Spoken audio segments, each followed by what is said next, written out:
Well, good evening, everybody. I want to thank you all for coming out to the Fairfield Forum.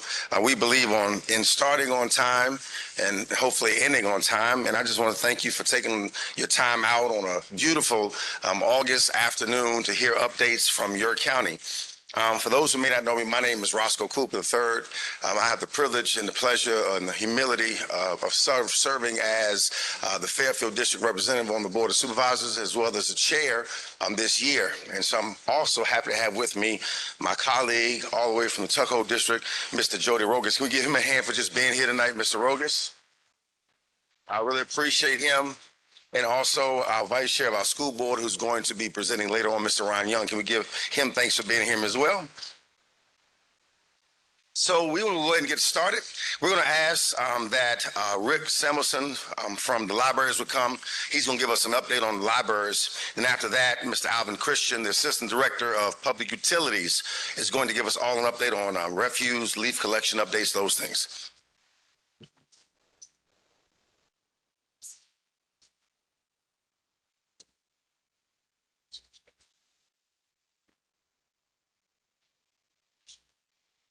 Hi, everybody. It's nice to be here tonight. I'm going to be talking about some stuff we have coming up at the library. See where I'm pointing my clicker? No. It's not clicking.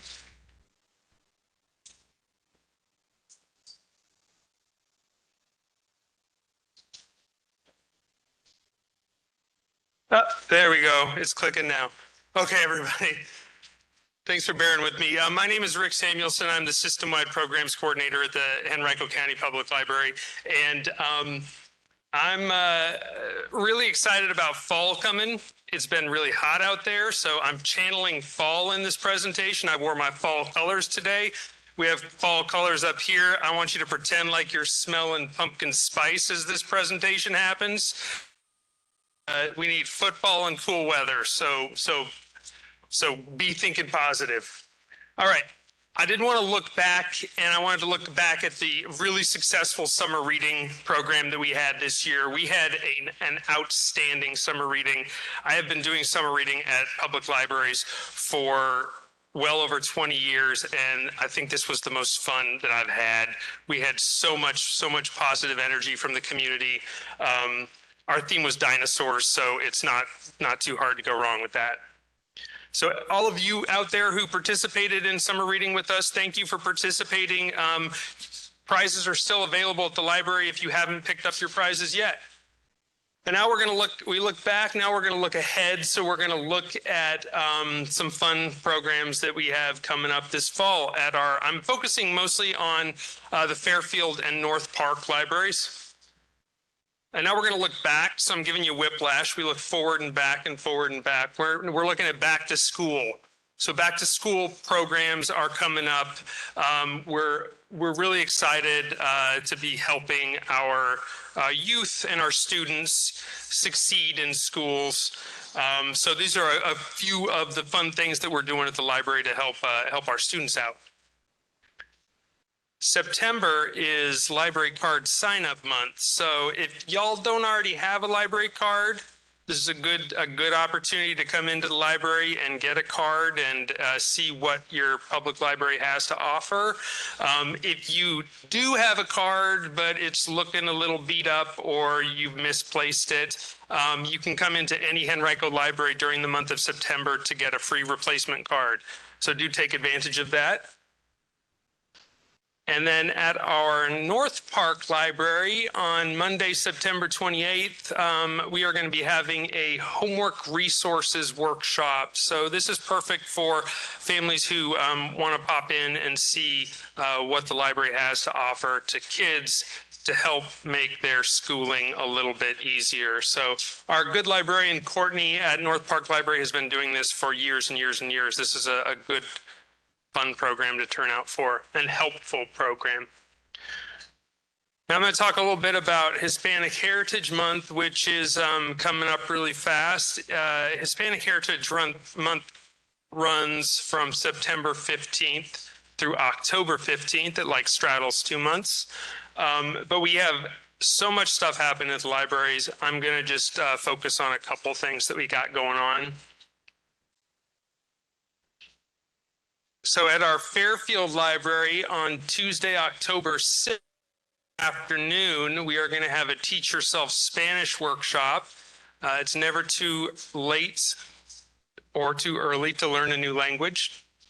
So we do encourage folks to turn out for that, to learn about all of the language learning opportunities that we have available at the public library. Excuse me. And our Fairfield Library is also, now I got the time wrong on this. This is not Tuesday, October 6th. That was the last one. This is Monday, October 12th in the evening. This is a teen program. It's a creative art program where teens can create a nicho, a shadow box, which is folk art in Latin American countries. So this is a good thing if you got teens that need to get out of the house, maybe because they're driving y'all crazy. This is be a good thing to bring them out to. And then my favorite, we are going to be doing our Haunted Henrico Reading Challenge again this year. This is our second year doing this. It runs from the 22nd of September, which is the first day of fall, through the 1st of November. And it's a reading challenge. So, we challenge people to do some reading. This year, we're encouraging people to explore different spooky genres. And the way it works, if you read 2 books and come in and see us, then you'll get a fun little spooky prize. So, but we do programs to support our reading challenges. So I'm going to talk about a few programs that we're going to be doing. I got some really, really gruesome slides coming up. So content warning, if you get nervous at gruesome stuff, you might want to avert your eyes. All right, so we're going to be doing a spooky games night. This is a family game night. We're going to be learning how to play the popular game Horrified. This is going to take place at the North Park Library on Tuesday, October 20th.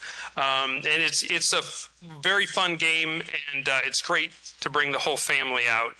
So I do encourage, if people like board games, bring the family out for this one. It's going to be very fun. And here's my gruesome one. So we've been doing this for a few years now with our friends from the Virginia Repertory Theater. It is a special effects makeup workshop, and the teens love making themselves look gross. So again, if you got teens that need something fun to do, I do encourage you to bring them out to make themselves look gross. This is at the Fairfield Library on October 29th, so just a couple days before Halloween in the evening. The Fairfield Library is going to be having music bingo Halloween on Saturday, October 24th in the afternoon. So for all my bingo lovers out there, and I know that we got a lot of bingo lovers here in Henrico County, if you do like bingo, come out and do some spooky musical bingo. I'm sure Thriller's going to be in there someplace. And then every year in October, we do a spooky storyline. So we have a phone number that you can call up and you can hear spooky stories. So we do not too spooky stories for the really little kids, and then we do slightly scarier. The stories never get too crazy, but for folks who like to hear a good ghost story, or a story that you would tell around the campfire, it's just fun to call in and hear these stories all throughout the month of October. And the last programs I'm going to be talking about are our Inktober programs. Now, Inktober is a national program. It mostly takes place on social media, but it is each day there's a different drawing prompt, and so people are encouraged to draw throughout the month of October.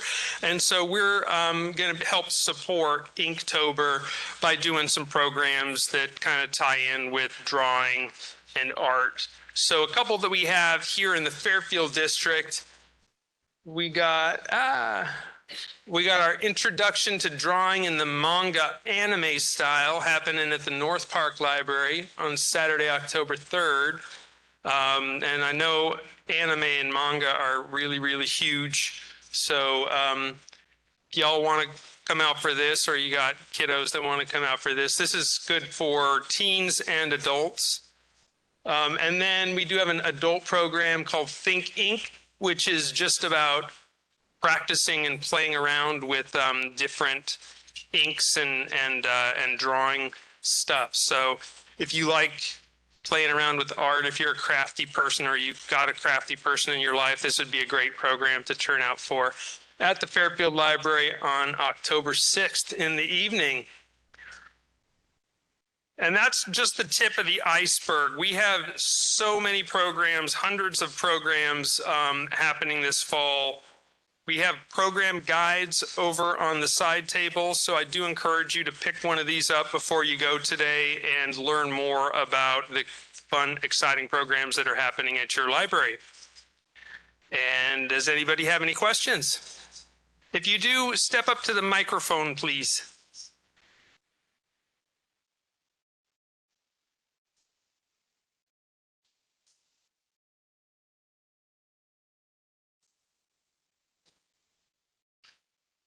Among the programs y'all have at the Fairfield branch, they have started in the last 6 months to have a puzzle table out there where people can come in there and work on a puzzle. I have not noticed that at North Front, and I haven't been over to Libby Mill in the last 6 months. Is there any plans to make that extensive for the entire library system? Because when you start working on the puzzle, the world doesn't matter. You could just get into the world saying, I'm going to find that piece if I can. No, I hear you. I'm a puzzler myself, and when I see a puzzle, I have a hard time not doing the puzzle. As far as I know, no other libraries have any immediate plans, but I will share that with my folks and let them know that there is a lot of desire to have more puzzles. We try to do a lot of interactive stuff at all of our libraries throughout the year, but it's good to hear that the puzzles are loved at the Fairfield Library. It's a great way to meet other people coming to the library, because it really, they say sometimes we get together, 3 or 4 of us, and look at it and say, yeah, let's do this today. That's all. Thank you. Excellent. Thank you. All right, my friends. Thank you so much.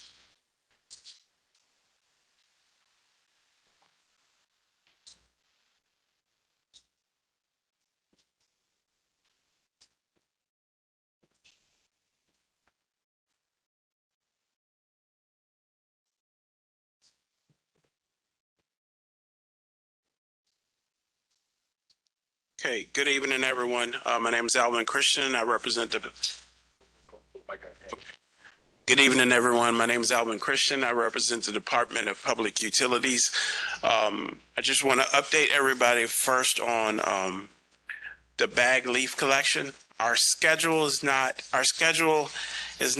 published on the website yet, but I do have the schedule for your area. You guys were in Area E, and then part of the district was F, where you call when you were ready for it. So Area E, we will be collecting November 16th through the 22nd, and then again January 11th through January 17th. If you took advantage of our vacuum leaf service last year, you'd know that there was a $30 charge for it. This year, the rate for the vacuum leaf is going to go up. It'll be $50 the first time you call, $50 the second time you call, and then $100 for subsequent vacuum leaf services.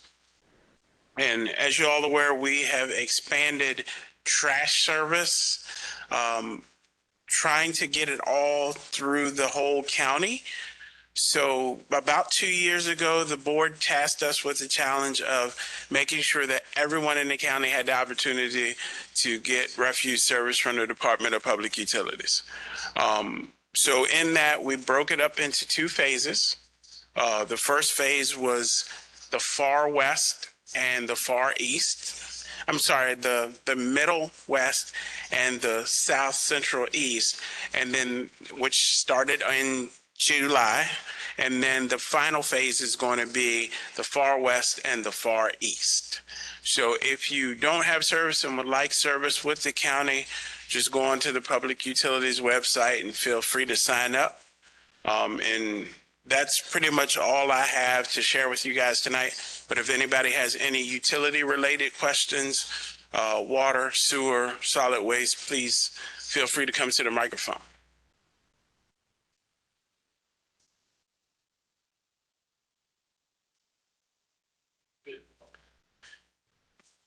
Yes. Good evening, Mr. Alvin. How you doing, Mr. Roscoe? So I am here to ask you about Sister Emily's residence over on 1800 Binford Lane. Okay. For the past 2 years, she's been suffering from either a ruptured gray water line or a sewage line. Okay. It's causing leaking into her house to the foundation. That's more than a nuisance. It's starting to become an issue now. So we just wanted to come here to ask if this is a main line, lateral line, how would we get Department of Public Works Utilities to come? Okay. Help us out with that. And if you would like, we can sit in the back and we'll talk. I think we've talked before, and yes, and so I will be glad to sit. I'll see if anybody else has any questions, and if they don't, you and I will sit in the back and we can have a discussion. Does anybody else have any water, sewer, or refuse collection related questions? Please come to the microphone.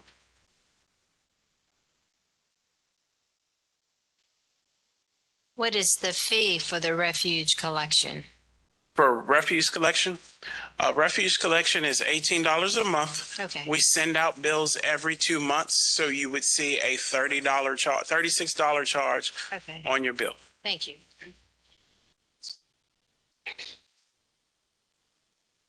Are there any additional questions?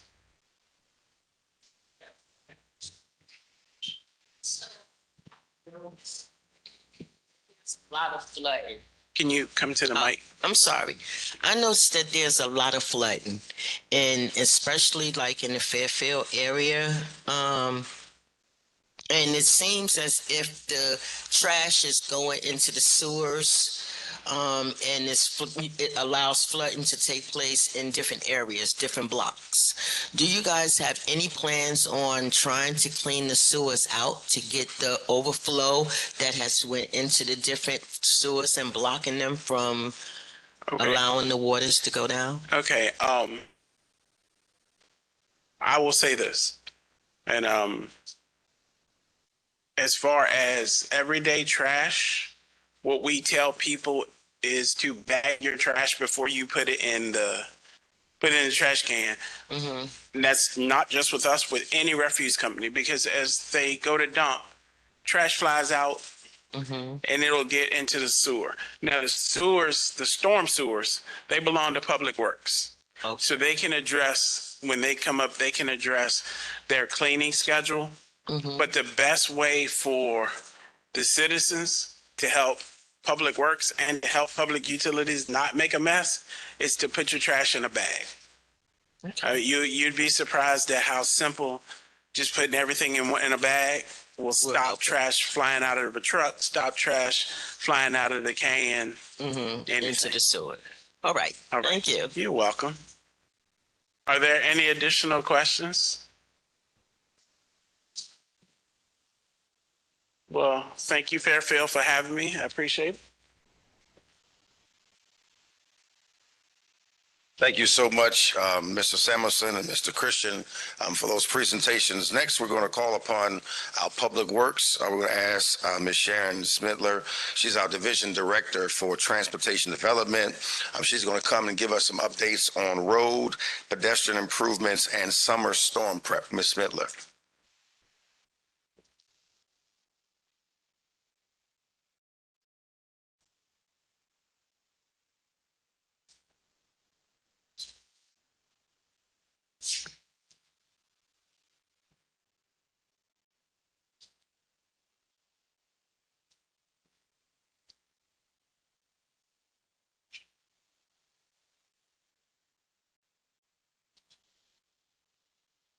Okay. Okay. Thank you. I'm sure it's user error. Thank you for your patience. Yeah.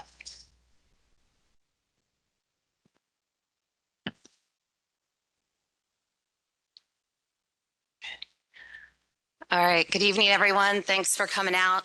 I'm here to talk with you tonight about what the county's doing for sidewalks, road, and pedestrian improvements in the Fairfield district. Some of the pedestrian safety improvements initiatives we're handling countywide we have currently 288 miles of sidewalk, and you can see the shared use paths and number of miles of bike lanes we've installed, and we continue to increase the number of bus shelters we have installed as well. As far as programmed, this means projects we have funded that are under design countywide. We have 74 active pedestrian safety improvement projects valued at $570 million. And there's the mileage of additional projects that include sidewalks and shared use paths and crosswalks and ped signals. I wanted to go over some of the completed projects we've done, ones that are starting construction soon, and ones that are under design in the Fairfield district. Dumbarton Road is one of the projects in the Fairfield district where we recently added bike lanes. The Fall Line Trail, Chickahominy River Crossing. These are some pictures of the completed project. If you get a chance, I know we parked at Carter Park and rode our bikes to Woodman Road and turned around. It's pretty level. It's a nice ride, and we're planning on continuing that Fall Line Trail to the city of Richmond, Bryant Park. If you've been driving on 95 north of Parham Road, you may have seen a lot of construction off to the side where we're installing Magellan Parkway, which will go over 95. And this is part of the retaining walls and abutments they are building. So that's what's going on there.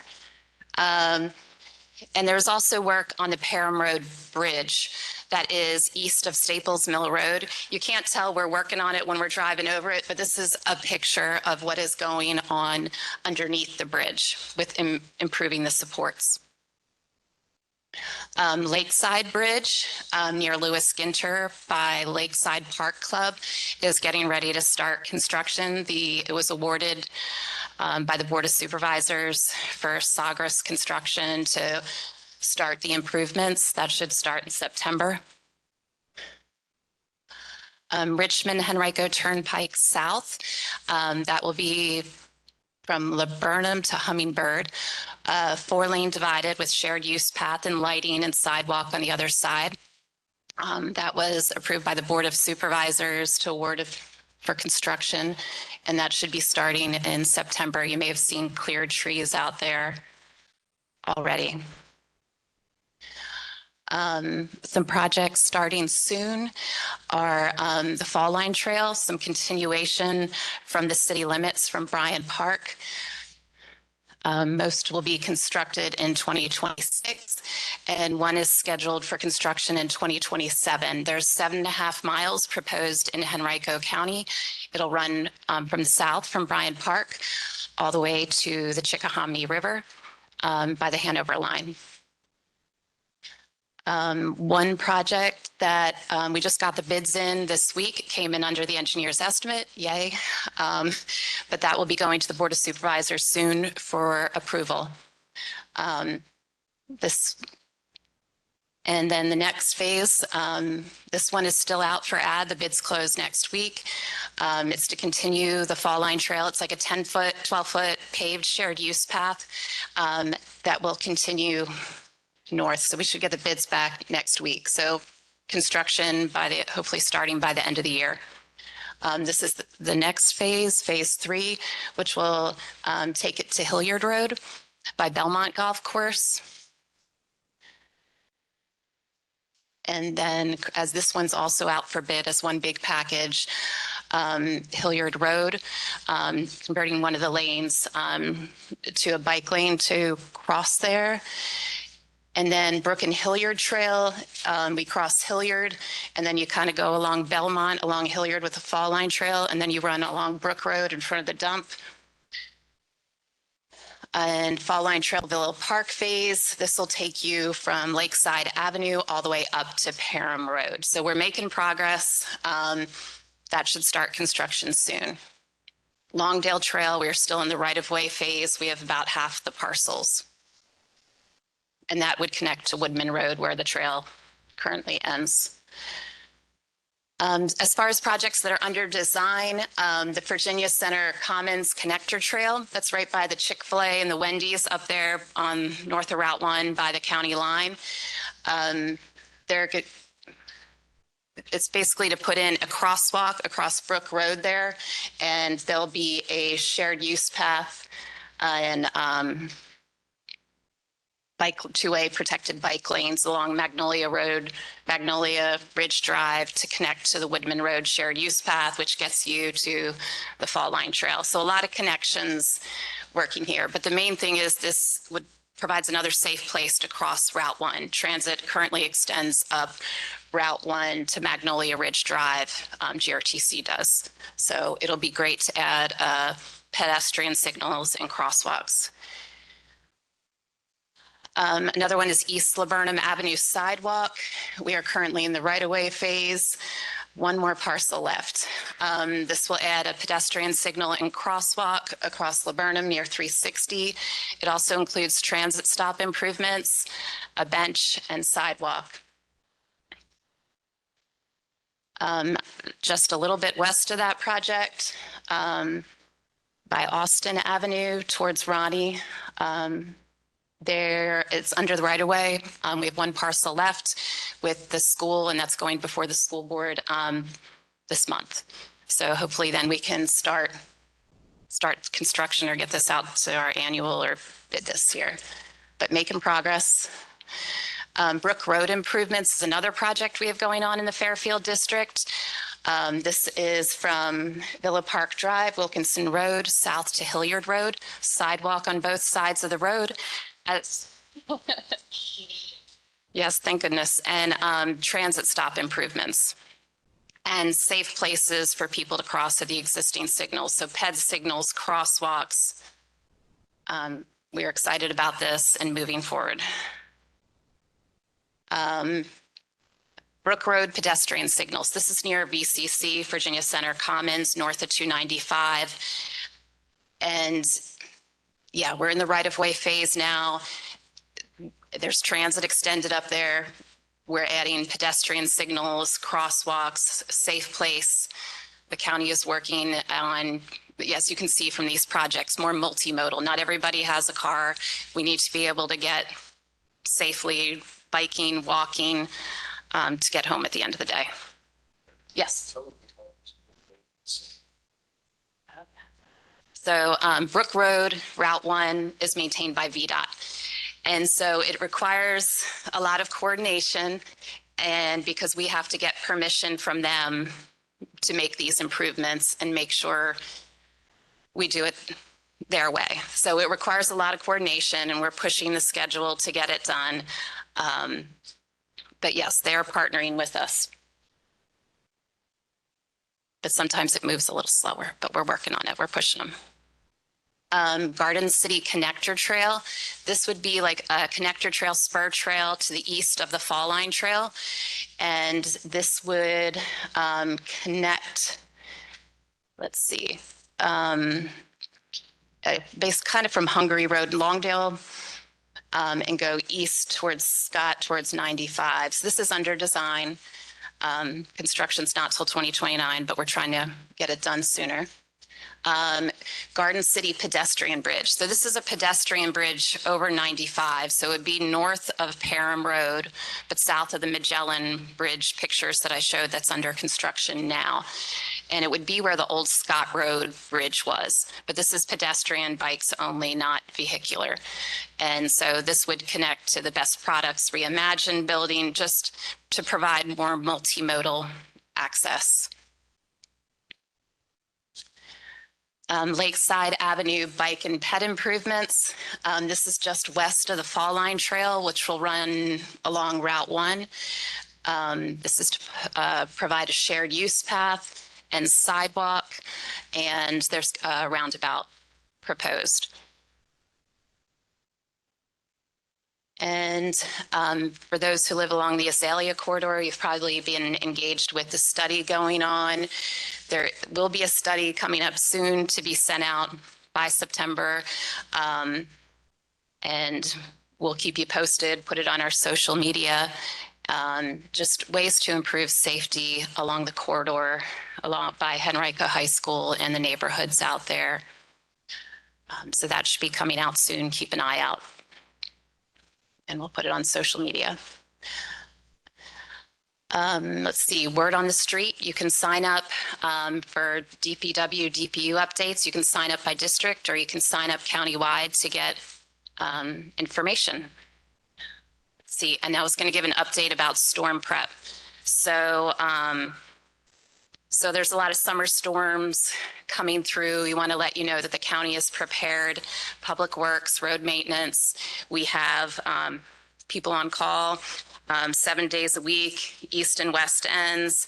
You know, they monitor the weather every day for how things are going. They have staff on call on weekends. 911 dispatch, police coordinates with Public Works and on alerting us on downed trees and utilities. If it's more than a couple of trees, we have one person, 911 coordinates. If there's multiple, we have a staff listing for that. And if there are a lot of trees down, you may have seen this already. Sometimes we come in, cut to make sure the road's clear so people can get in and out, and then we'll come back later and pick up what's on the side of the road. Let's see, we work with our traffic staff. We maintain a traffic signal, and we work with our staff to keep the lights on and repair as needed. We've got some great people working for us. And let's say the storm hits the east end, then the west end staff are there to assist the east end and vice versa.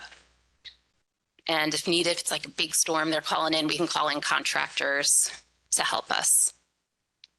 And I know Alvin somebody had mentioned about trash going into the storm sewers. So storm sewers are just where the rainwater collects. It's not like sanitary sewer flushing the toilet, but like rainwater, stormwater.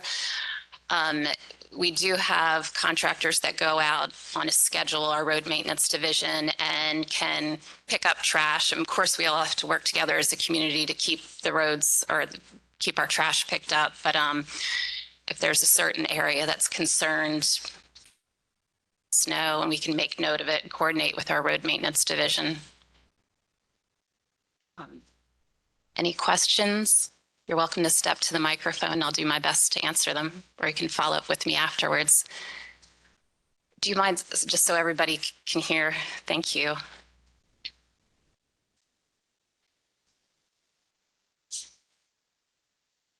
Hello, and I'd like to thank our leadership for giving us your time to come out and speak to the public. That is very much appreciated. I came across some information that the county received a little over $64 million in the American Recovery, I believe it's called the American Rescue Plan Act, Coronavirus State and Local Fiscal Recovery Funds back in 2021.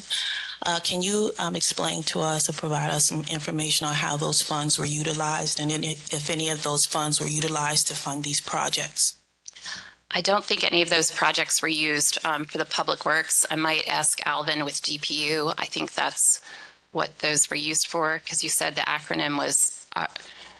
Is the American Rescue Plan Act, ARPA, Coronavirus State and Local Fiscal Recovery Fund. And I believe that was received in July of 2021. The exact dollar amount, if I'm correct, is $64,257,518. Okay. I can just speak for Public Works and Transportation Development. We try to we have not used that funding, but we can look into maybe what other departments have used that. But we apply for many other federal grants that I have gone over here, and state funding wherever we can, Central Virginia Transportation Authority regional funding. We are always looking for grant opportunities and applying for them. Not that specific one, though. All right. And is this PowerPoint presentation made available to the public upon request? I can coordinate with Fairfield to do that, yes. And then my last questions, just for public information, if we wanted to look at the finance as far as the information you provided us, is there a financial reporting we can reference on the county website that would provide some information on how this money is being allocated? We do have, so henrico.gov/works/projects has all these projects on our webpage listed with the funding amount. I know we have our capital improvements project budget online that is accessible, but if there's any specific information, it's all FOIable and we can happy to provide it, but we do have our capital improvement projects budget online. Thank you. All right, I thank you. My contact information is out front, so I'd love to receive that information. Okay.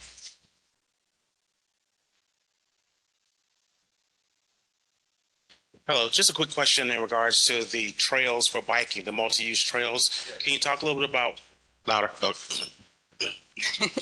Can you talk a little bit about the multi-use trails for biking, about safety, not only like maybe lighting and or how we can provide safety for e-bikes or scooters versus pedestrians and regular bikes? Because on the fall line trail, sometimes it's a little bit dicey. Yeah, so Henrico is planning on making the fall line trail wider than other parts of the fall line trail. We're allowing for 12 feet and where we can, putting in shoulders. E-bikes are allowed on there. Class 2 e-bikes and we just try to we'll have to set up some rules for the fall line or some guidelines, but so class 2 e-bikes, pedestrians, try to stick to the right and be respectful of each other. Gilberto, anything you want to add?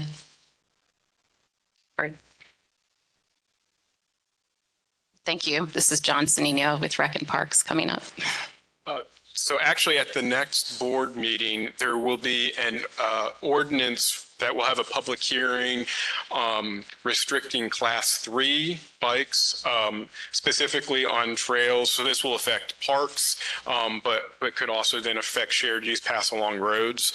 So that will be up at the next board meeting for consideration. And it will be a public hearing if you would like to comment on that particular ordinance.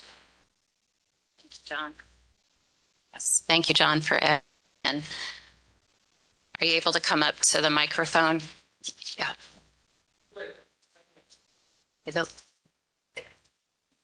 Thank you.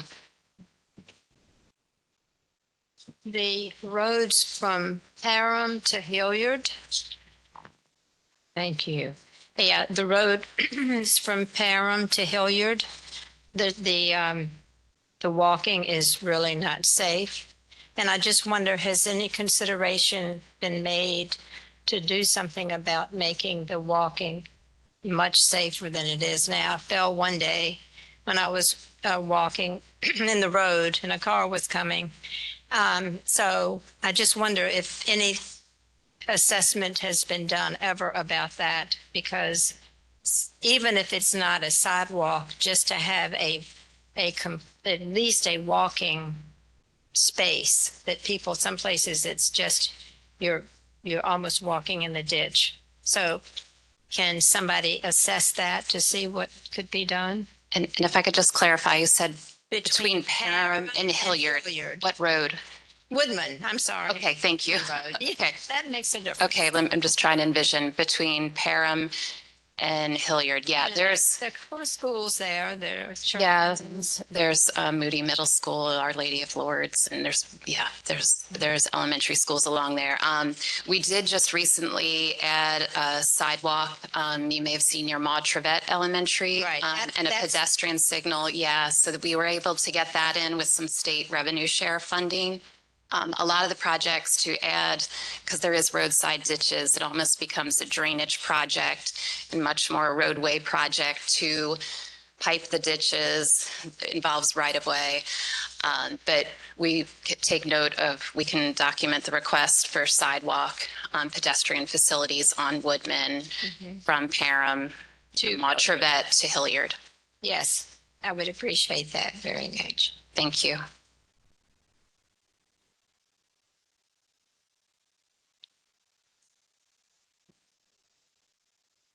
I have tons of questions, but because we have lives, I really don't want to take too many people's lives.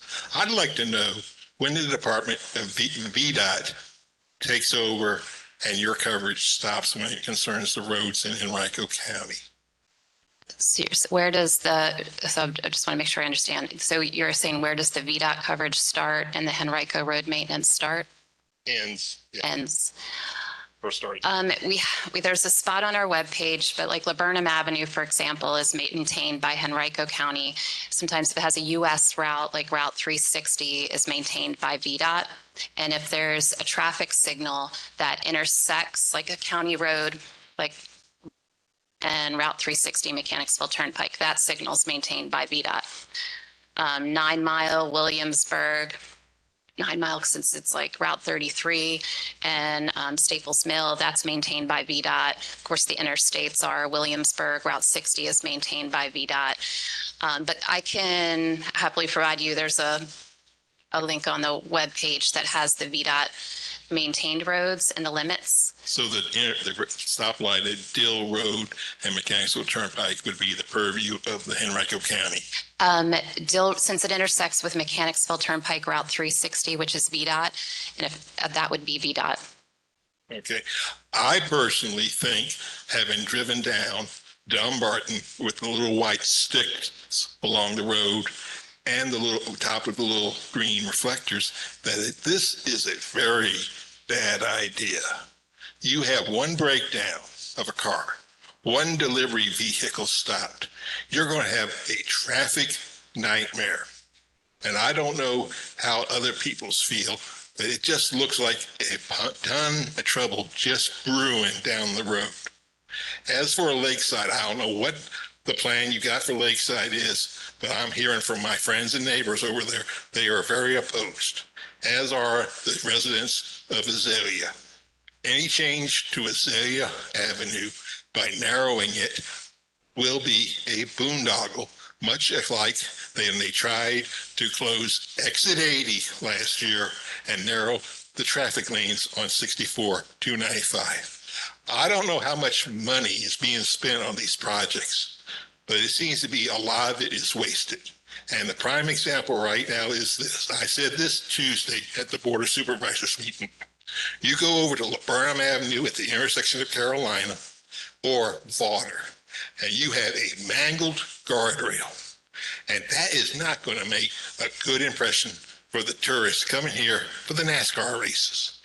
And I don't know what the problem is with the VDOT or Henrico County or whoever's in charge, but they really need to correct the situation, along with the mess on Henrico Turnpike from the Burnham to Azalea. They started it, they chopped down all the trees, then the trees are sitting alongside the road, and the overgrowth is horrendous. That is not a pretty sight. So if the fans come to Richmond, and I had two already ask me, what is going on with this district? And I said, I haven't a clue. They don't seem to know what they're doing. And if out-of-state people can notice it, you better believe local residents that have been here a long, long time already notice it. I would say you scrap Henrico 2045 and start anew. That's my recommendation. And if I offend you, I'm sorry, but that's the way I feel. We are being Fairfield District more and more with each passing day. Doesn't look like Henrico County. It looks like the city of Richmond. And I'm going, wait a minute. I know how badly run city of Richmond is. I used to work in that town. No. Yeah, so there. And I see the cavalry is coming because I'm talking. Well, I just wanted to respond to a few of your. Be my guest. Okay, so about Dumbarton, yes, we did put in bike lanes, and there is future connections to connect to Staples Mill and then to Dickens so people can get to the Libby Mill Library. And it's to connect to bike lanes along Brook Road. Regarding, you mentioned Azalea, and that study is coming out soon, so please keep an eye out for that. Provide your input, please. Lakeside, the bike lanes, avenues, that planning study is on hold, is my understanding. Regarding the exit 80 on was that 95, that they're no longer closing that exit. We've been coordinating with VDOT. They've heard us loud and clear. That is not happening. Laburnum and Carolina near Vaughter, that guardrail, Laburnum is maintained by Henrico County. I will submit a request to our construction division, road maintenance division, to create a work order to get that repaired. Richmond Henrico Turnpike from Laburnum to Azalea, that's one of the projects I presented about. Yeah, we had to drop the trees due to some environmental regulations with bats that we have a certain time we can clear trees, but it needs to look better, and we're supposed to be out there soon. Okay, because there's times when I feel like Patrick Henry and I'm being opposed by a British government. And that was from 251 years ago. There are some changes that need to be done to focus on long-term citizens in Henrico County instead of these newcomers that come here and say, oh, I can make a change. No. Lakeside is very bucolic, very peaceful, a lot of long-term businesses there. And I don't want it to turn into the corridor of Laburnum from North Avenue to Mechanicsville Turnpike, or from Springdale, of the corridor of Laburnum from Springdale to Magnolia Avenue, where you have businesses in and out and run down. Okay. There are no supermarkets there. Okay. There are no banks there. All right. Where are the people that the revitalized Glenwood Farms going to bank and eat? Well, they got to use their car. They're not going to haul that stuff on their bicycles. All right. And I feel the priority on bicycles against cars is very wrong-headed in Henrico County for now. All right, thank you. Thank you for your time. Thank you for your feedback. Hi. Well, first, I just want to say thank you. I just want to say thank you for everything that you guys are doing, right? Because I know you're working. There you go. Sorry. I know you guys are working to make these improvements, and it does not go unnoticed. So thank you, right? But I also had a question, and I understand that Mechanicsville Turnpike is VDOT, right? But I know that you guys have been working with VDOT for Brook Road or Route 1. So is there something in the works for Mechanicsville Turnpike? Because, I mean, we have a lot of small businesses Yes. on Mechanicsville Turnpike. There's some schools, and it's a very high pedestrian area, and we've had accidents, including deaths. And so just want to make sure, what's being done to improve that, including with GRTC. So thank you. Great question. There is, Reverend Cooper supported us. We applied for a grant. Gilberto, could you get me my water? Sorry.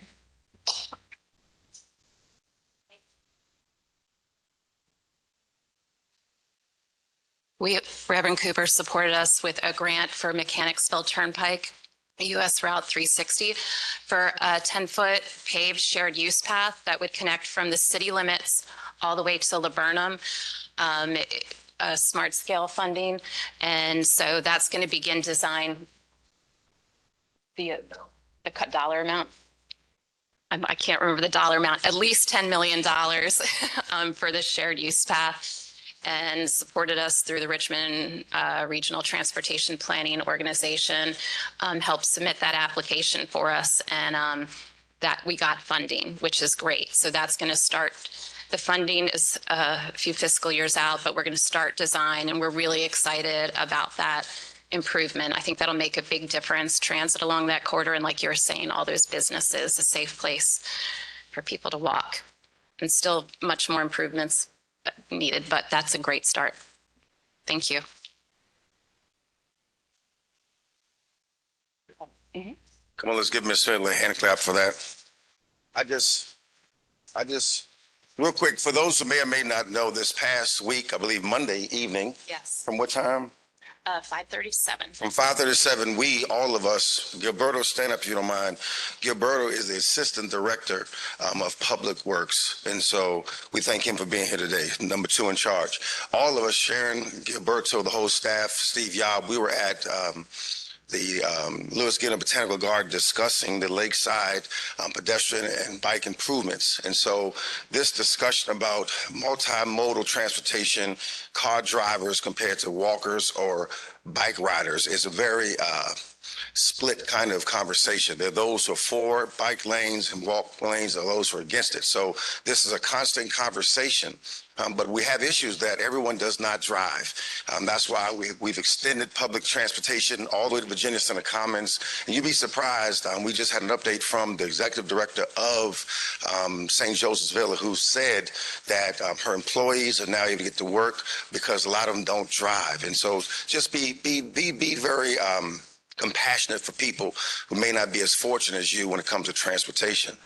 My wife and I, stand up, Ken. That's my wife right there. If you don't stand up, babe. That's my wife back there. Man, come give my wife a hand. That's my wife. Amen.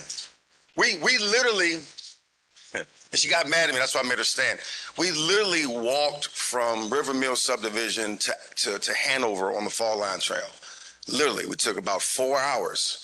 And I had a meeting, right? Didn't know it was going to take that long. And she wanted to walk all the way into Ashland. Jeff, all the way to Ashland. We called an Uber and we got a ride back. I say that to say, if you have not taken advantage of the Fall Line Trail, please do so. You'll be surprised how beautiful it is and how great it is for us to walk here. Right? So thank you again, Sharon. Thank you. Come on. Give her another hand.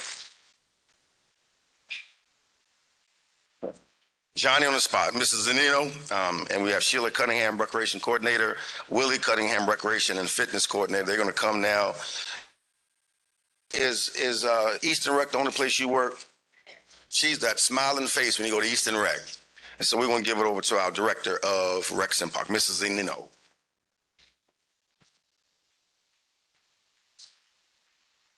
Thank you, Reverend Cooper. So I'm actually going to turn it over to this amazing staff and let them give the presentation. But I did want to just give some recognition. We have several members from our Park and Recreation Advisory Commission here this evening. Both of our Fairfield representatives are here, Ms. Deanna Gibson and Mr. Mr. Jeff Washington, and then our chair from the Tuckahoe District, Miss L. Francine Brown, are here. So we almost have a quorum for our commission, but I do want to turn this over to the Cunningham Show. They're not related, but they do both work out at Eastern Henrico Recreation Center. Ms. Sheila is known as the mayor of East Rec. She's been with I won't say how long, but for quite some time, and they're going to give you some updates on some of the community programs we have. Mr. Cunningham is going to give you some updates on fitness programming, and if you have any questions at the end, I'll be around to answer them. Thank you. Thank you, John. I might need some help with this clicker.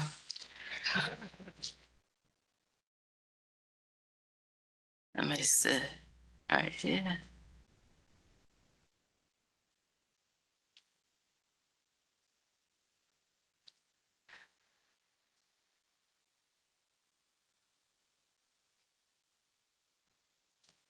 Thank you. Now what to do? All right, good evening. As they have already shared, I am Sheila Cunningham, Recreation Programmer. Yes, my office is at Eastern, and that's the site I love, but I do, Reverend Cooper, do some programs at other sites occasionally.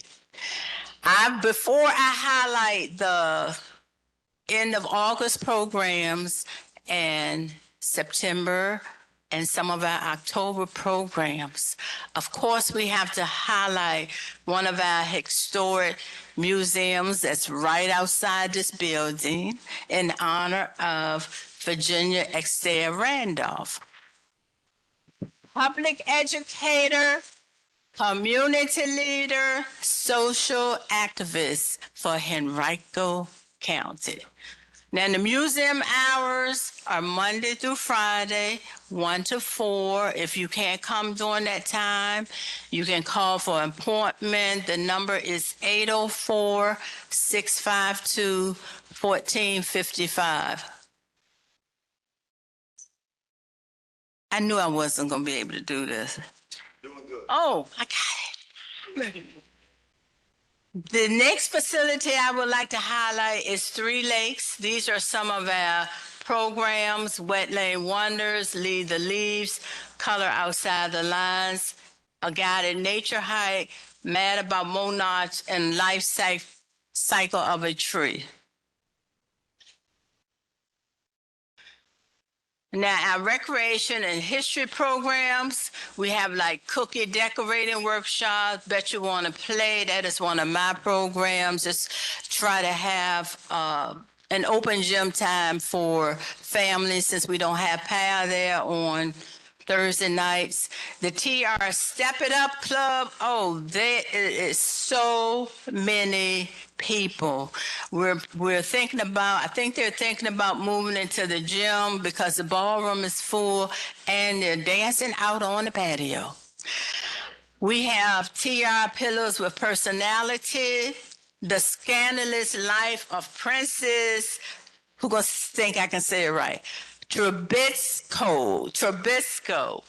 I had to look that up because that was so intriguing, but it's about a program of a Russian, she married into Russian royalty, and she was a brilliant career. She had a brilliant career, and she had a scandal in the illness that took her down. And I was like, I've got to go to this myself.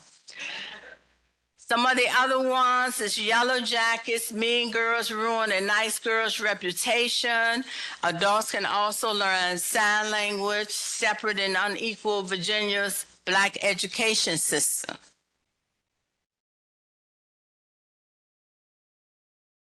Community events, the Senior Summer Mixer, that's tomorrow at Eastern Rec. Yes, I'm doing that program. It's line dancing. You come do crafts or you can play cards. That's why it's a mixer. Now, the Neon Night Dance Party is a request from one of our staff kids. She said, Miss Sheila does all these programs for everybody else. So we're having a dance for them ages 9 to 12 Friday nights. I'm doing double duty. We also have Henrico Community Band concerts. I know a lot of y'all attend those, right? At Walkerton, how many attend the community band concerts? Or you just go in Verona when it's at Verona. But you have it here at Walkington too, the concert bands. Moving in the Park at Eastern is on Friday, September the 11th. Other events is Honey Day at Belmont. I'm doing state fair games when the kids are out of school. Health and Fitness Expo. I do that. I coordinate with Willie, my work cousin. And we this year we offered it as a NACO award. We won a NACO award for that program. So for Sunday, it's Sunday, October the 4th from 4 to 7. Trunk or Treat that also won a NACO award. Libraries, I saw your program. We also having Trunk or Treat when you're having your team event. Palace Party, this is really good. This was a new program that our outdoor coordinator did. Park Mobile, we had a lot of princesses that came and attended the program. That surprised all little girls. School holidays, we try to do a whole lot of activities like the state fair games that I do, but we also cater to homeschool children. We have programs for them also. Winter camp, we're advertising it early. Deep Runs is called Camp Slumber, and Eastern is called Arctic Adventure Challenge. And that will be December the 28th through the 31st. And the ages are 7 to 10, Monday through Thursday. Fitness and wellness, cuz. Thank you, cousin. I appreciate you. All right. Again, my name is Willie Cunningham. I'm the Senior Fitness Coordinator at the Eastern Rec Center. So today I'm going to highlight Rec and Parks Fitness Department and highlight some initiatives and expand and enhance community access to fitness, wellness, and membership opportunities. All right. So our group exercise class pass. So we had a lot of group classes.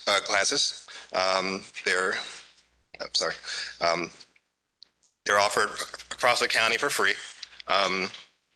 East Henrico has roughly about 37 classes a week.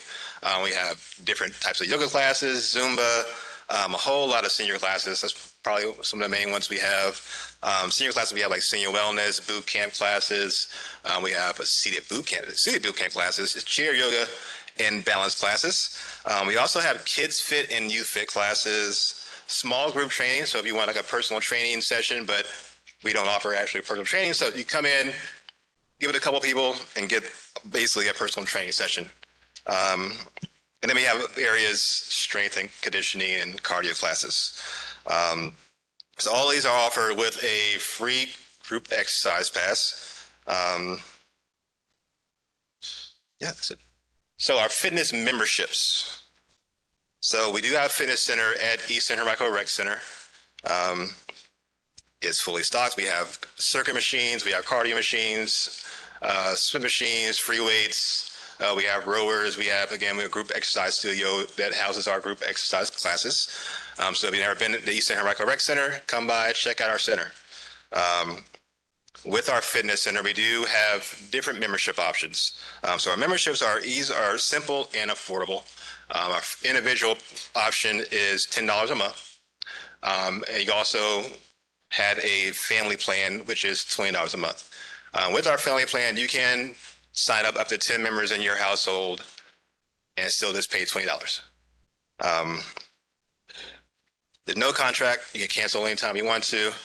And these are month-to-month memberships. We also have a fixed membership, which is basically a prepaid membership. You can come in and pay for however many months you want. At the end of your membership expires. If you want to re-up, do so. If you want to walk away, that's fine too. Our fitness center is open 7 days a week. We're open 7 a.m. to 9 p.m. Monday through Thursday. On Friday, we're open 7 to 8. Saturday, we're open 8 to 5, and Sunday, we're open 1 to 5. And any Henrico County resident can come and get a membership that's 13 and up.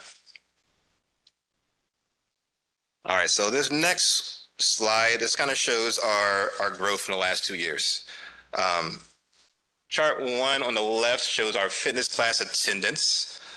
So it shows a significant increase in the fiscal year between July 24th and July 2024 and July 2025. We've had 7,735 fitness class attendees. That number jumped up to 11,284 fitness class attendees in this past fiscal year. So that's a 46% increase. The one on the right shows our fitness center attendance. As you can see, in fiscal year July, from 2024 to 2025, we had 13,120 people come and use our center, and that jumped up to 16,287, which is 24% increase. So this kind of shows that we have a steady community participation. Oops, there we go. All right, looking towards the future. So in the coming year, we will be expanding our programming to encompass holistic wellness and not just physical fitness. So we're looking to offer nutrition education classes. So we'll have talks about gut health, protein trends, macros, foods and as medicine talks. We also have social fitness groups. So like our upcoming wellness walks that we're offering in September and October, where we just meet at different parks throughout the county Saturday mornings, and we'll just walk for an hour or two. You can ask us questions. Someone of us will be there. We're certified personal trainers. So if you have any fitness questions, you can ask. If you just want to talk and hang out, go for a walk, that's fine as well. We'll also be having GLP-1 discussions. We're partnering with a practitioner from VCU Health who's going to come and just talk about, or educate us about GLP-1 use and answer any questions anybody has. All right. Oops. All right. Does anybody have any questions? Oh, my fault. If there's any questions before we do that, just wanted to give you guys a quick update on some projects specifically in the Fairfield district. So we started a project summer at the Lakeside Recreation Area behind Belmont Golf Course. This is a project that was much overdue, and Mr. Cooper funded half of this project, and we in our department have funded half of this project. Originally, that was a $450,000 project. We're actually going to be putting more money into that project to make some of those improvements. So that project is underway now, and we'll be going through the fall. And then we are still under the second phase of Three Lakes Nature Center. So we're working through that. We're hoping completion for that will be spring of next year. So those are two in this district. And then I did want to call out Fall Line Trail. I know it's not quite this district, but Glover Park, just over the border in Brooklyn, has a connector trail to the Fall Line Trail. We see bikers in there all the time, even though we're not quite finished with that project. We'll be finished with that project later this year, but that will be a great connection. There's parking, 2,000 parking spaces to be exact in that park. So if you're looking for a trailhead in Henrico to get onto the Fall Line Trail, that will be a great location. So with that, I'll take any questions about anything recreation and parks. Yes, forgot about Henrico High School. We actually just awarded that job, I believe, last month. So Henrico High School will be the first high school in Henrico County to have synthetic baseball and softball fields. If you had been on those fields, those were some of the worst. They were the worst fields in the county school system for baseball and softball. We had tried to do some things years ago, and we decided that doing a synthetic field, so we'll be the first synthetic baseball and synthetic softball field. We'll be adding lights to both of those fields, so we'll be upgrading the lights. And it will also be the first field that we are testing a new turf product that does not have any infill with those rubber pellets. All of our previous fields have used an organic infill. This product actually doesn't require an infill, so it's actually easier to maintain over time. So it will be the first fields in the county to be using that turf product.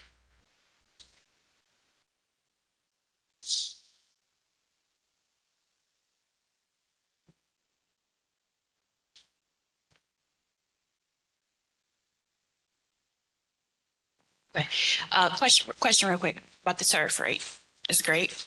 And I know there's been some recent conversations at the higher levels about, between turf and grass and all the other stuff for injuries to the athletes. And so I am just curious to make sure that with the turf that is coming for the high school students, that this will not, like this turf has been, I would assume it has been, right? That we know that this turf will be safe, and not just for them now, but that it will not also cause lingering damage if these students are going to the collegiate level and then possibly pro, right? That it's not going to compound that. So, yeah, thanks for that question. So we do extensive research on synthetic turf, and whether it's synthetic or grass. Synthetic turf has come a long way from decades ago of your AstroTurf, which is basically just on concrete. So yes, we've done extensive research on this, and the industry is improving. The fields that we're using are the same that you see at the D1 collegiate level. So Rice University is using the same field. All of our fields have shock pads underneath of them. Although it is not required for baseball and softball, we still have put those pads in. That helps with concussion protocols. It is the same product that we have put on the high school stadium field. So if you don't know, all fields in Henrico County at the high schools, their stadium fields are synthetic turf that were installed by our department and maintained by our department. But that's the first thing we look at, particularly if we're looking at changing a product, is what are the safety protocols.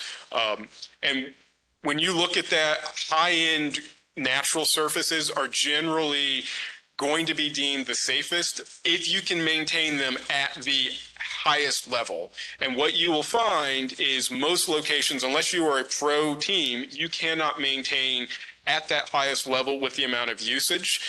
So the synthetic surface is actually significantly better than a not well-maintained grass or dirt surface.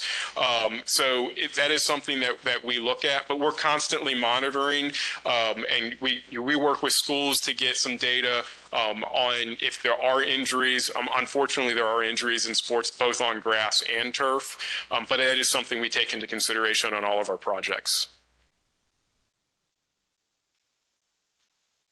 Thank you.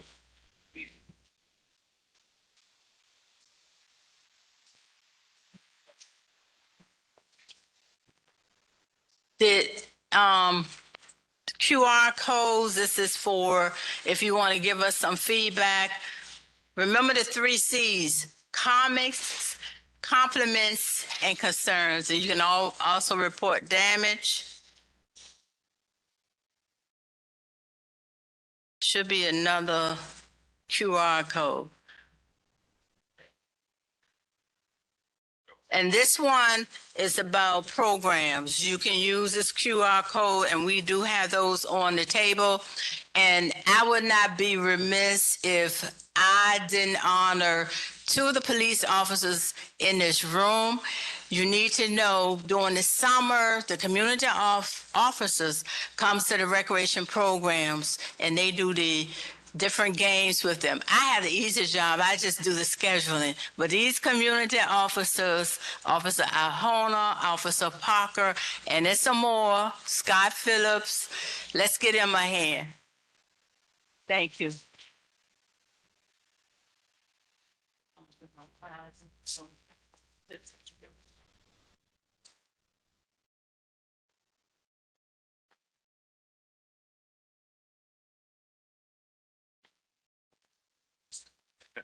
I think this is the first forum that we've had some work cousins present to us today. I want to just say how grateful I am to Mrs. Zeno. He's very responsive. We developed a very close relationship over the last 3 years because a lot of issues occur. One day, a bunch of walkers at Easton Rec, we had a big issue with the track at Easton Rec. And I reached out to Mr. Zeno, and the county manager said, this is unacceptable. The surface is not walkable. We took the entire track up. We put it back down at a cost of over $300,000 at Easton Rec. So can we give him a hand for just his responsiveness? And just on yesterday at Fairfield Middle School, I was contacted in reference to the walking track at Fairfield Middle School. There's a lot of feces. I'm not trying to be, and it was geese. Don't take that for granted because it's almost like toxic. So I reached out to Mr. Young, reached out to Mrs. Zeno and schools, and Parks and Rec are going to make sure that Henrico High School, as well as Fairfield Middle School, that we work on an effort to make sure, Ms. Williams, that those tracks are clean, because you can't just go out there with your hands and some disinfectant. It's a process that we have to go into. And so we're trying to figure out what is it that's causing the geese to congregate near the tracks. We have some ideas, and we're going to work on doing that. So again, thank you both for doing that. This is special being here tonight. This school is very dear to my heart. When I was elected on the school board, my first term, Virginia Randolph was not looked upon as the county school. It was like a Fairfield school, and I got some head nods right there. And it was a school that bad kids went to. And they didn't really care about this school. But you got to understand, this school has so many comprehensive programs. It's amazing what happens here. And so, we push for it. I push for it. And so during COVID, the federal government gave what's called ESSER funds. ESSER funds were elementary and secondary school emergency relief. And I work with the superintendent, my colleagues on the board. And we tried to figure out how can we be creative to rebuild Virginia Randolph, because it was on the CIP, but it was not funded. Well, I was able to make sure that $55 of ESSER funds came to this facility, and we rebuilt this school and added on at a cost of $90 million. And if you would have seen this space and been in this space before now, you wouldn't even recognize it. And some people don't even know that behind the main building, we built also a brand new CT, Career Technical Education building behind this building. So this is a point of pride for residents in this community who live on the street.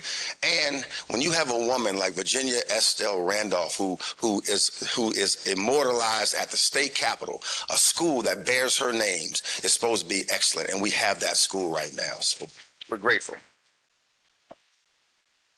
As Mr. Zanino spoke about our two reps from Fairfield that are on the Parks and Rec Board, I want our two reps from our Economic Development Authority who are Fairfield reps to stand up. I want to first ask Sister Tayi to stand up. Where's Tayi?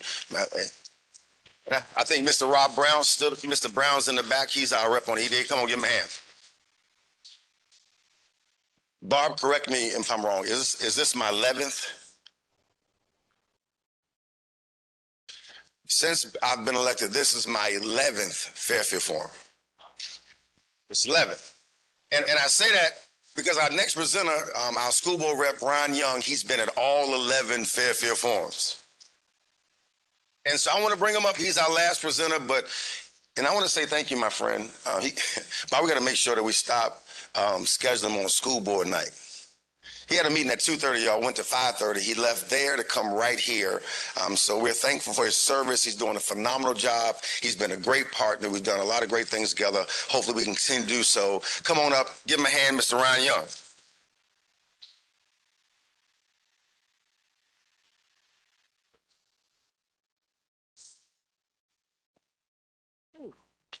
Good evening, everyone. Good evening.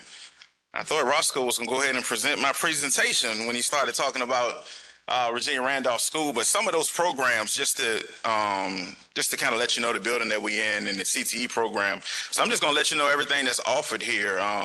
We have the alternative education. We have the advanced career education, which includes diesel technology, motorsports, heavy equipment operation, welding, master barbering, horticulture, cosmetology, plumbing, fire sprinkler fitting. That's all in the CTE program. That's all here in those brand new buildings in the back. We have the Virginia Randolph Education Center, which is specialized education and services for students with different abilities, not disabilities, with different abilities, right? We have an elementary intervention program. And then what we're sitting in right here is an auditorium, but it also doubles as the family and community engagement hub for this side of town. So we have the family and community engagement hub here. We have one over at Highland Springs as well. And then the brand new Quyaquison, that will be opening maybe sometime next year. And that'll be another hub for the West End. So we have three family and communication hubs that are basically here to support the community. Anything they need from meals going home, mental health services, they run programs out of these centers. They did all of our back to school events that you will see in this presentation here today. So I just want to thank Reverend Cooper for having a vision to rebuild this school, because like he said, this was the school no one wanted to go to, because when you got in trouble, you got sent here. But just because you got in trouble don't mean you don't deserve a second chance, right? That doesn't mean you get counted out, right? So now we have kids enrolling because they want something special. They want a smaller classroom size. So now enrollment has picked up. So it's not just a school or an alternative school. It's a school that kids that's like, you know what? I don't like the 1,000 kids at a high school. I'd rather come here, sit in the class with about 15 kids and really learn and enjoy the experience. We had kids graduate from here and go to college. I mean, full rides to Virginia State University. We found out tons of kids are going to school from here now. Tons of kids are leaving with credentials in the industrial field. So I'm excited about this school. We just opened it up in January. I wish I could let y'all take a tour, but I think that's against our policy, so I won't do that tonight. But if you could sneak down the hall and just kind of look at the building a little bit, I would encourage you to do so. And if they tell you get out, just go ahead and kind of leave. But thank y'all for having me today. Like you said, I just left the school board meeting. We're getting ready to kick off back to school. So I'm gonna go through everything that we've been working on over the summer and how we're getting prepared for the new school year that's it came up pretty fast, but it's right upon us in about 2 weeks. So let's start out with the Summer Academy. Some of you know this as summer school. This summer, our K-12 elementary programming was redesigned to strengthen early literacy skills based on reading data. 557 students from 15 schools, including Lakeside and Longdale, were invited to attend. This redesign included an extended day. So we used to go 7:30 to 11:30. Now we go 7:30 to 3 p.m. Monday through Thursday for 3 weeks. This was a full-day program offered time for students to strengthen reading and literacy skills through direct instruction as well as engagement activities with library, art, music, and the PE staff.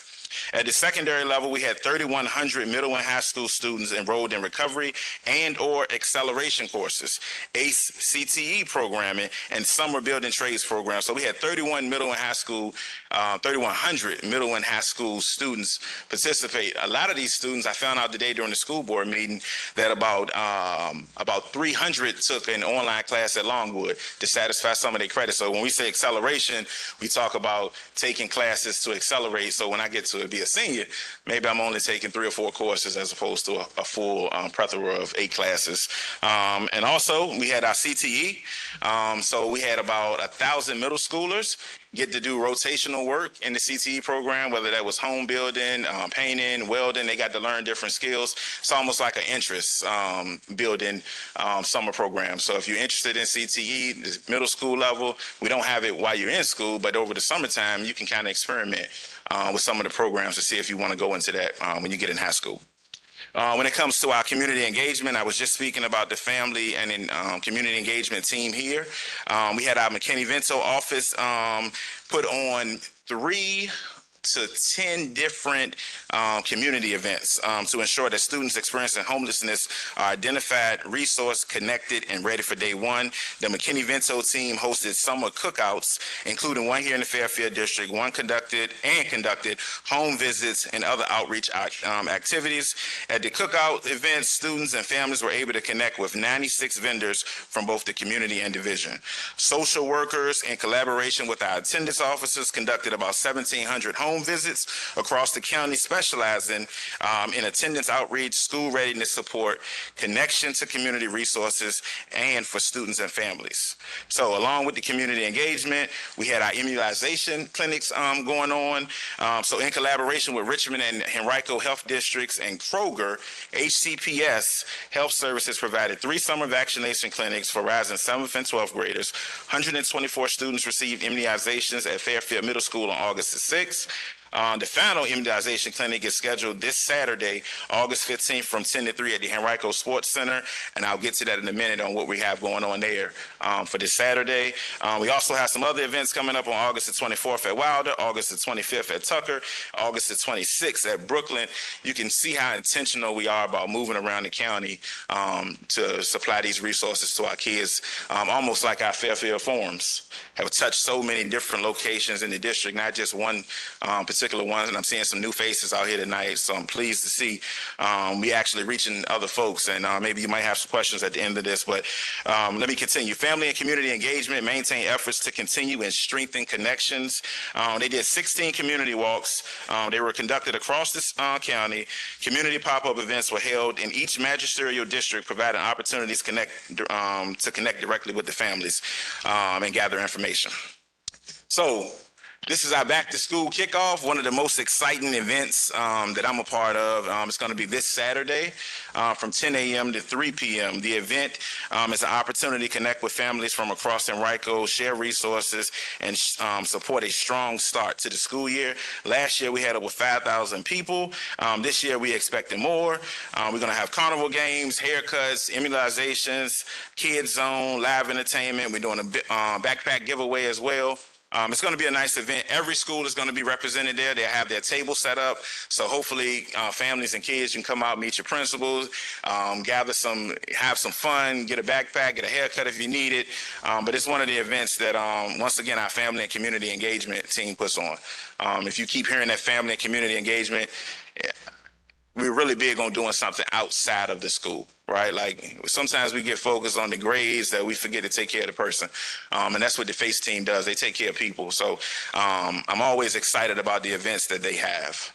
So some of the new things that's going on in Henrico County. This is our first time doing a first day staggered start. I'm not going to read this whole script.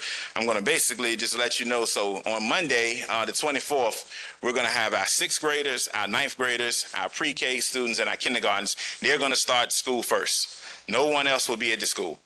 just our pre-K kindergarten, just our sixth graders, and just our ninth graders, just to get them used. This is their first time going to middle school, their first time going into high school.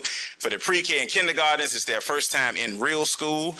So this staggered start, I'm excited. I have a sixth grader this year, so I don't know how she feels about it, but I know it can be a little overwhelming going into the school the first day. So this should give a lot of parents some reassurance when sending their kids off the first day. So this is our first time doing it. We got a lot of community feedback. A lot of people supported this.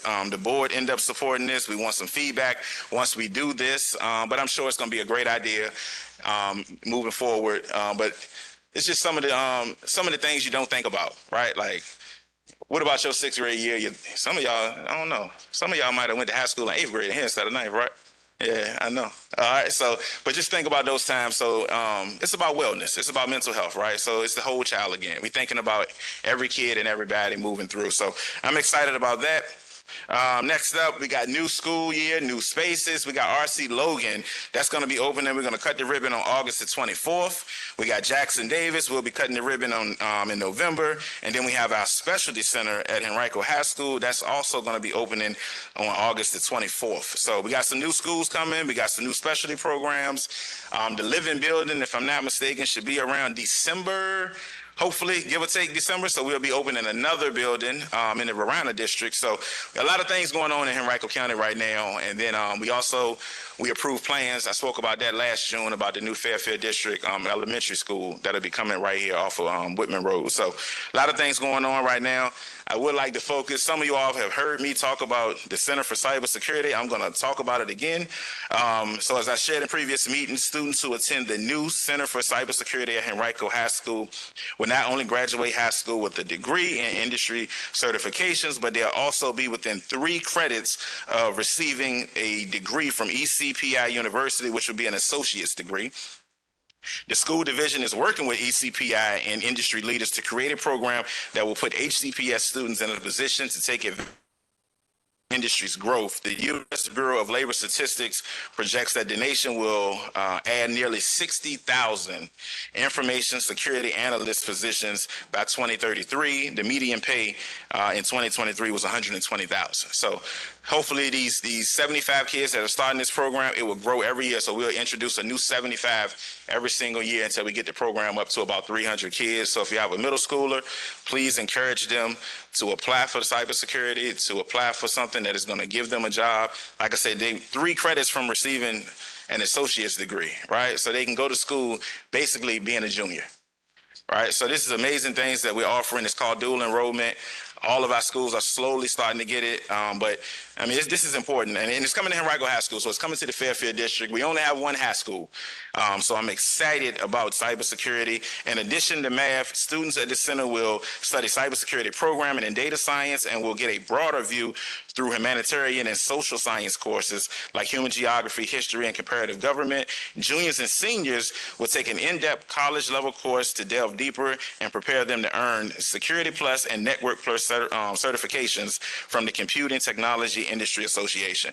So I'm excited about this. I can't wait to see it. We've done a little renovation over there at Henrico. Hopefully we get some grant money that come in through maybe one of our senators from what I hear. So I'm hoping that this works out for us so we can kind of ramp up a little bit more when it comes to the Center for Cybersecurity. And now we are talking about aligned practices. This new school year, you will see greater consistency in expectation practices and accountability related to 2 topics: the balanced and purposeful use of technology and the prohibition of cell phone use in our school. So we're going to talk about the cell phone practices first. Layman's term, got to put them away. So it's bell to bell. You cannot have them out anymore. You can't have them out at lunch. You can't have them out while you're walking down the sidewalks. You cannot have your cell phone. When you enter onto campus, the cell phone is to be put in your pocket. And today we got a little bit of clarity. It needs to be in a book bag or in whatever pouch we have inside the class to lock it up. So 1 or 2 options. But this is we can clap it up for that. And it's a struggle. It's a struggle to get our children off of the cell phones. Even as an adult, sometimes it's hard to put it down. It's addictive. So this came down from the state legislature. Thankfully, in Henrico County, we already had this in place. But now it's law. It's state law now. So we don't have it's not an option. It's not optional. So what we're trying to build is we're just trying to make sure it looks the same at Henrico High School, at Hermitage High School, at Glen Lee, at Laburnum, at Wilder Middle School. We want consistency across the board. We don't want to hear that I had to put my cell phone up all day over here, but this school, they out on the cell phones all day. So we're building consistency.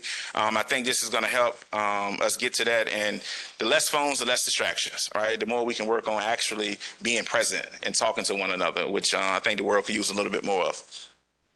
Another thing we're working on is purposeful technology use. So this was probably the longest presentation that we had earlier today. I'll kind of try to paint a little bit of a picture for you on what we worked on for this coming school year. But Henrico County, we're the leader in educational technology in the area. We understand its power to expand access, remove barriers, support creativity, and connect students with opportunities beyond the classroom walls. But being an innovative leader does not mean the use of technology simply because it's available. Sometimes students need a screen. Oftentimes they need a pencil, they need a paintbrush, they need a musical instrument, or they need a lab. Sometimes they need to build something with their hands or sit across from one another and have a meaningful conversation. Our responsibility is to provide balance and purpose to support the work of our strategic plan and the promises of the Henrico Learner Profile. A refined digital wellness and purposeful technology use guidance, which was delivered to us today, was developed using research and feedback from families, educators, students, and school leaders. And it includes updated technology practices, expectations for classroom monitoring, and additional family resources. So I'll expand on this for maybe 1 minute. Before this guidance came out, we didn't have any guidance. So they could be on the computer all day, they can be on the computer none of the day. Now we have strict time frames. So if it's a pre-K student, they have an iPad, they get 15 minutes a day. That's it. And it has to be from an approved program. If they're kindergarten, they can get 30. Once again, 30 minutes. That's it for the day. Can't go over that. Once again, it's an approved program. And as you move through the second and third and fourth and fifth, you gradually see that number grow just by 30-minute increments. But what we're doing is we're putting restrictions on the use of screens because we want to see screen time go down and we want to see pen put to paper, but also we understand the world we live in that's technology driven. So we finally have a framework to work around and a guidance for all of our teachers, our educators, our parents. This has been really big. A lot of parents was calling for this. On top of that, we invested in an app called Securely. So when students are working in the classroom, the teacher can now see all of their, whatever that's on their screen, the teacher can see. So the teacher can redirect them. If they go off onto another site on YouTube, they can simply hit the button and close YouTube out, lock this student's screen. So we just invested in this technology. I'm telling you, it's going to be phenomenal. Our students are going to stay on task now. So, and it's just the beginning because, I mean, technology changes daily. So it's just the beginning. Our teachers are excited about this. Parents also, if you have a high school parent or a middle school parent, you'll get an email every Sunday letting you know everything your child did on the internet, everything they research, every app they use. You get it all. You get it all now. So now the parent, do your job, right? Schools, we're going to do our job, and we're going together, we can make this really transformative. So I'm excited about that framework we put together today. Our innovation team did a phenomenal job, and we're actually going to have a table set up on Saturday for innovation, and they're going to walk parents through how to use the app and some of the new details that we're doing and we're using in Henrico County. I want to touch on mental health and wellness advancements. HCPS is extending its partnership with Henrico Mental Health and Development Services through the addition of a new in-person mental health team. That means a clinician and a case manager at Henrico High School, providing students and families with increased access to coordinated behavioral health services directly within the school setting. I'm going to say that one more time. We have a clinician and a case manager in our high school now for any student or faculty that's experiencing a mental breakdown, a mental health crisis. We have that in Henrico High School, and we're going to continue to expand it across other schools right now. Other schools in the district, right here at Virginia Randolph, we have the same thing, and at Fairfield Middle School, we have the same thing. And Fairfield Middle School should be opening up a clinic as well this year. I see some people nodding. Glen Lee already has a clinic. I mean, well, not a clinic. Let's rephrase that. They have a telehealth. They have an actual doctor that so if a student gets sick, student goes to the clinic. The clinic, our licensed registered nurse takes them into another room, and what we have a partnership with VCU. The doctor comes on the screen and sees the patient virtually. They can send prescriptions, and that way we can keep them in class. If it's something simple, we get to keep them in class. The whole thing is about keeping students in class, but it's also eliminating the barrier, because if they go home and they really need to be seen, and mom and dad working till 7 o'clock, 8 o'clock, 9 o'clock at night and can't be seen, now the student is getting seen right there at school. So we have that coming to Fairfield Middle School as well. So once again, exciting things happening in the district. I got a couple of reminders before I get out of here. First is our back to school kickoff, which I spoke about. That's going to be Saturday, August 15th, 10 a.m. to 3 p.m. at Henrico Sports and Entertainment. We asking parents to download the Parent Square app for all communications. Parent Square. If you don't have a student in Henrico County Public Schools, but if you do, you understand what Parent Square is. We reach 99% of our students through Parent Square. There's no longer a gap in communication. We over communicate. You might get a Parent Square notification multiple times during the day. We over communicate. Sometimes it's annoying, but I'd rather over communicate than under communicate. So for my families out there, please make sure you download Parent Square. It's available in more than 100 languages as well. Families are also encouraged to download EduLog, which is a bus tracking app to get real-time updates on bus location, delays, and pickup and drop-off time. So you got the EduLog. So now you can track that your student coming home. You can track where the bus is before they get to the stop. You also get a push notification if your bus is coming late in the morning or in the afternoon. So if you download that app, you get real-time tracking of where your baby at, right? Because once again, they're not supposed to have them cell phones, so you can't text and call as often. But now you can see what we're doing on the buses as well. All of our buses have cameras. I was just with transportation on Tuesday. They now have live tracking, so they can see inside the bus as the bus is moving now. All of our buses have at least 8 cameras on them. So now we can actually see live what's going on in the bus. So if a bus driver is having a problem every morning, our team back at central office can watch and look, and then we can resolve the issue on what's going on. Or if somebody say they put their hands on your baby, we can go back and look at the film as well, right? So we keep pushing the needle forward, right? It's like it's always work to be done. It's never get to a stopping point when you're on the school board or in schools. You got to keep pushing, got to keep going. Families should also complete all the HCPS forms in Power School. We have student smart IDs. We've already had these, but we're extending the use. Now we're using them for attendance. So now kids can sort of badge in if they're late. They badge in instead of, and we still take our manual attendance first period, but if you get there late, simply badge in. That way we know you're on campus. It's not another set of sort of role you got to take with our kids. They also use that to check out their library books, to buy their meals, and to get on and off the bus, you got to scan. So that way we have a record that you actually are on the bus, and your parents actually have a record that you got on that bus this morning. So, and then cell phones stored away all year, but I'm excited about the school year. I can't wait for some of us to see some of these results academically that will be coming out. We got some really good promising news for everybody improving, and we even got some new schools in the Fairfield district on the accreditation list. So I'm looking forward to presenting some numbers and some improvement in the district at our next meeting. All that data will be compiled around September or so, and then maybe for the last forum we can talk about some academics. But thank y'all for having me. Like you said, this is my 11th one. I haven't missed one yet. Even when I have a school board meeting, I am here. And the last thing, I don't want you to think I left my school board meeting early. We ended at 5:45, so I got here on time. I saw a hand go up. I will take questions if you have them. If you want to catch me after, you're more than welcome to do so as well. Yes, ma'am, absolutely.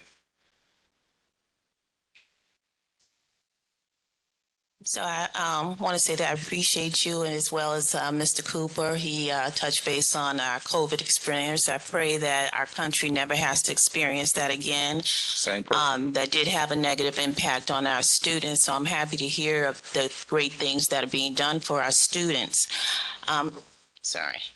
I understand Henrico County, I'm kind of going back a couple of years.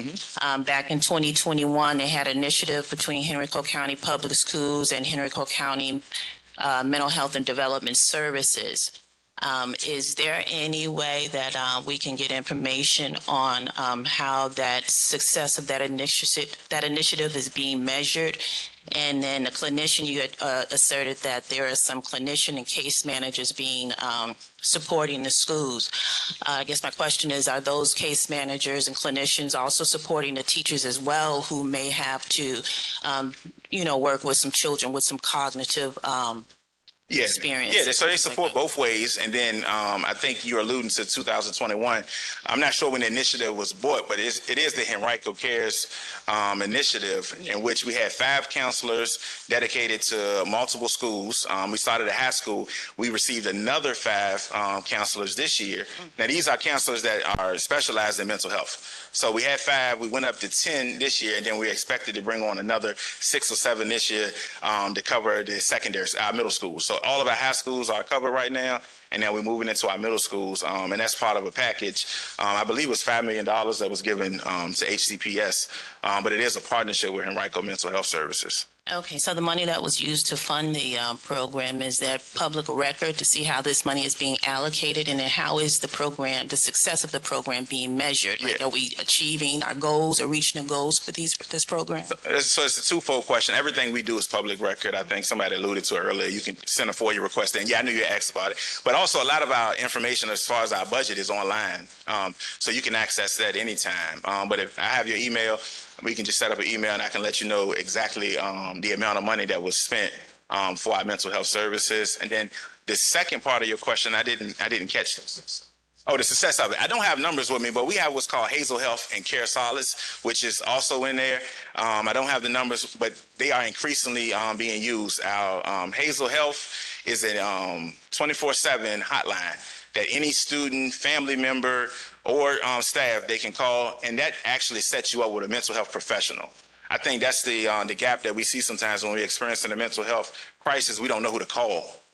So now we have a dedicated company that will actually, you can call them, they will get you in touch with somebody right then in that second, and then on top of that, they will help you locate someone locally that can assist you. And then we have what's called Care Solace, which is also part of the program with our counselors in the schools, and that also provides mental health services, and it's free of charge. So it's no cost. You got to follow up? All right. So I know a lot of teachers might have some challenges working with, kids with cognitive impairments. Are the case managers and the clinicians working with the teachers too, and kind of giving advice? How do you support the teachers who are having to work with kids? So not entirely sure if those counselors work with the teachers, but we do have Dr. Katie Smith, who is our exceptional education director. She has a team that works with our teachers that helps them sort of through the process. And all of our teachers are licensed that work with our special needs kids. And on top of that, we also have instructional assistants that are in the classrooms as well. But I can put you in touch with her if you want this information. You seem like you really want to know about how we helping our teachers, which is a real concern. But I don't have the overall answer because I don't specialize in it. But I know the work is being done, and I'll get that number to you. Okay. Yeah, absolutely. Good questions, though. A few questions. One is, you mentioned the cell phones, which is amazing, by the way. I would assume that also extends to headphones. Is that correct? Yes, headphones, Meta glasses, AirPods, iPads, the whole plethora of. Perfect. Yes, so it includes everything, even the Meta glasses. Yep. Right. Okay. Yep. Perfect. Because I just know kids will be like, well, I don't have my phone, but my headphones on. You know what I mean? Exactly. So, perfect. And then, yes, I know Fairfield only has one high school that physically sits in Fairfield, but there's students, in Verina and Brooklyn. And specifically about like Hermitage High School. Yeah. Do you know if the program for the dual enrollment has been covered there as well? And the only reason I'm asking, I know Hermitage is in Brooklyn, but they have a good bit of Fairfield babies. Right? A lot. Hermitage zone. So, do you know if dual enrollment is there? So it's only maybe like 2 courses right now, which is the same case for Glen Allen High School. Everybody's pushing to bring up the dual enrollment. So everybody's pushing for courses. Now, because they do have the CTE program there, they do have sort of dual enrollment, but it's not for the general education students, right? So, Right. but everybody's increasing the dual enrollment in their school. So we're going to have dual enrollment courses at all of our schools. Now, you won't get the degree like the associates that you would see at Tucker or Highland Springs. But what you will get, if you take 3 or 4, you're probably saving $8,000 when the kids actually go to school because those credits are already accounted for. So my son didn't have any ACA or anything like that, but he did take 4 or 5 dual enrollment courses. So he entered in college almost a sophomore. So he had about maybe 15 credits. I see my wife back there nodding. So about 15. Hey, wife, stand up. Roscoe made his wife stand up. That's my wife. Everybody. Thank you for supporting me. But in all seriousness, you put me as a closer for a reason. But as a division, we're trying to get more and more dual enrollment courses. And I know Hermitage has some, and Glen Allen has some, and we're trying to get both of them up. Miss Christy Kinsella is huge on that. Those are her 2 schools. I know I feed Hermitage, I feed Glen Allen as well, so I want to see it rise as well. But that's almost the cheat code. Okay. For saving money for college. Thank you. I'll follow up my other ones with you after this. Yes, perfect. Thank you. Yeah. Any other questions? Don't let Roscoe discourage you. All right. Thank you all. Have a good night. Can we just give Mr. Young another hand? He did a phenomenal job. Thank you, Mr. Young. So as we've stated, this is our 11th. These are the next dates of our Fairfield forums. Where's Barb at? Barb, which one? September's where? Eastern Cycle. September's Eastern Rec. October? All right, so I'll have it updated. All right, so next time we'll have the slide up, we'll have where they are. But these are the dates. You'll get notifications. We're going to update the website Fairfield page. Each district, magisterial district, has their own page. So if you want updates, DPU, DPW, go to the Fairfield page. You can reach out to me. You can call me. You can email me. Ms. Williams emailed me yesterday. Where's Ms. Williams at? She still here? She left? Yeah, she emailed both of us, didn't she? I think she forgot I'm off school board, but... Oh, she's right there. Yeah, you see? Did you email me yesterday? Yes, you did. So he just replied this morning. I just got it this morning. So the point is, email me or call me, and we always will respond to you. Listen, thank y'all. We always want to be done by 8, but these were great questions, great presenters. They all are still here. Can we give all of our staff a hand on a Thursday night? You know, have a good evening, everybody. Look forward to seeing you on September 17th. Good night.